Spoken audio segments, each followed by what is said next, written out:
নমস্কার বন্ধুরা, ভালো ভাত পোলাও কীভাবে বানাবেন আসুন দেখে নিই। প্রথমে আমরা 500 গ্রাম গোবিন্দভোগ চাল নিয়ে নিলাম। সেটাকে ভালো করে ধুয়ে আমরা উনুনে চাপিয়ে দিলাম। এরপরে কিন্তু বন্ধুরা আমরা 8 থেকে 10টা ছোটো এলাচ নিয়ে নিলাম এবং এই ছোটো এলাচগুলোকে ভালো করে ধুয়ে মাঝখান থেকে কেটে কড়াইতে চাপিয়ে দিলাম। এরপর দিয়ে দিলাম একটা ছোট জয়িত্রী ফুল, যেটা কিন্তু আমরা এর মধ্যেই চাপিয়ে দেবো। দেখতেই পাচ্ছেন বন্ধুরা। এরপর এটাকে ভালো করে নাড়িয়ে নিলাম। গোবিন্দভোগ চালটা যতক্ষণ না ফুটে সেদ্ধ হচ্ছে ততক্ষণ কিন্তু আমরা একটু ওয়েট করব।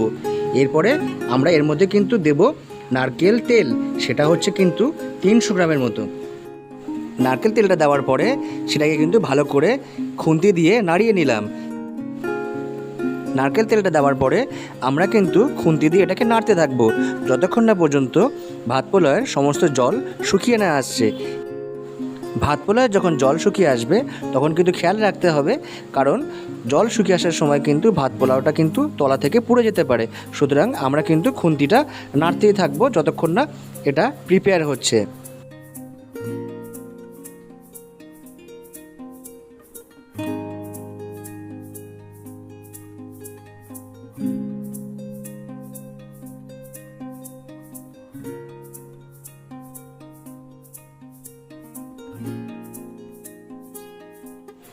তো বন্ধুরা দেখতেই পাচ্ছেন আমাদের ভাত পোলাও কিন্তু অনেকটাই রেডি হয়ে এসছে এবং এতে কিন্তু জলের পরিমাণটা কিন্তু একদমই কমে এসছে।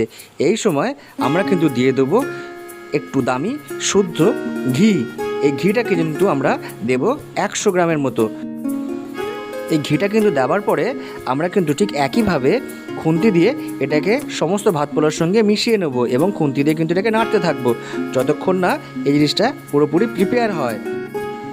একদম শেষে যখন আমাদের ভাত পোলাওটা রেডি হয়ে আসবে তখন কিন্তু আরও একটু নারকেল তেল দিয়ে আমরা এটাকে মিশিয়ে নেব এবং আমাদের ভাত পোলাও কিন্তু রেডি।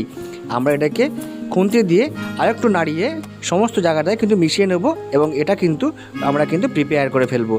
দেখতেই পাচ্ছেন ভাত পোলাওটা কিন্তু আস্তে আস্তে কিন্তু তেল ছাড়ছে, এতে কিন্তু জল একদমই নেই। এই ভাত পোলাওটা কিন্তু এখন যে কোনো পুকুরের জন্য মাছ ধরার জন্য এটা কিন্তু রেডি হয়ে গেছে।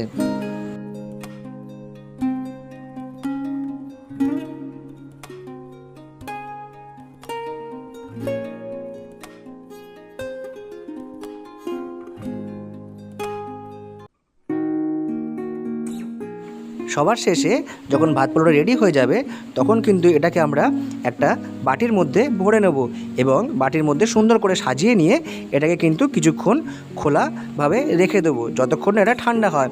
তারপরে কিন্তু এই ভাত পোলাওটা কিন্তু মাছ ধরার জন্য একদম রেডি। আপনারা কিন্তু এইভাবে ভাত পোলাও বাড়িতে বানাতে পারেন এবং মাছ ধরার জন্য উপকরণ কিন্তু আপনারা নিজেরাই তৈরি করতে পারেন।